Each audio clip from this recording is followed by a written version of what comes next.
Anyone who thinks the pandemic is over because it's over where they live is living in a fool's paradise. It's fair to say that shockwaves are rippling through Tokyo's Olympic Village, as we heard from the head of the Tokyo Organizing Committee dropping that bombshell. So far, there have been more than 70 game-related COVID cases, and there is little sign the situation is going to improve. In fact, the bigger concern is that things are only going to get worse here. Officials in Tokyo revealing that COVID cases have increased 155% in the past 7 days. There are now 1,832 new positive cases of COVID in the city as the Olympics are set to begin. This as the CEO of the Games refusing to rule out canceling them last minute as COVID cases are on the rise. 79 accredited individuals, including athletes, now testing positive.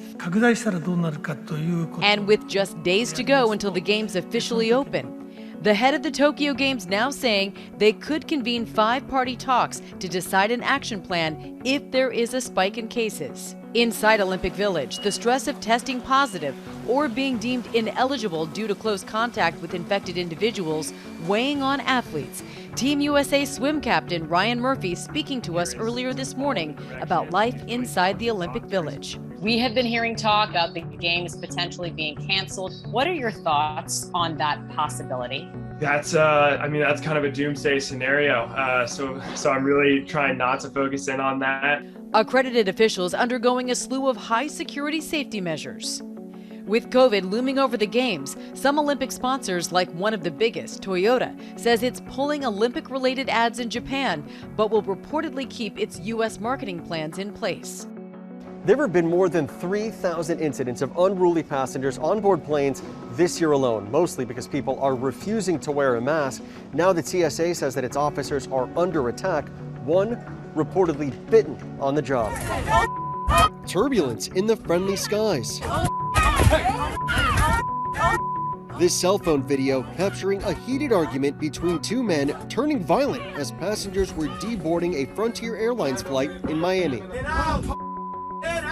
The number of disruptive passengers across the country skyrocketing. The Federal Aviation Administration announcing nearly 100 more incidents with unruly passengers in just the last week. This year alone, airlines reporting more than 3,000 incidents of bad behavior on board flights, more than 2,000 of those incidents involving passengers refusing to comply with federal mask mandates. And before takeoff, TSA officers at security lines also seeing an alarming uptick in assaults. The number of attacks up by 40% since May, 85 attacks happening this year, including reports of passengers pushing and even biting officers. We've had a passenger recently who one of the pre-check lanes were closed due to short staff, and he became a little irate and threw a bin and hit one of the officers in the face. They shouldn't have to go through this.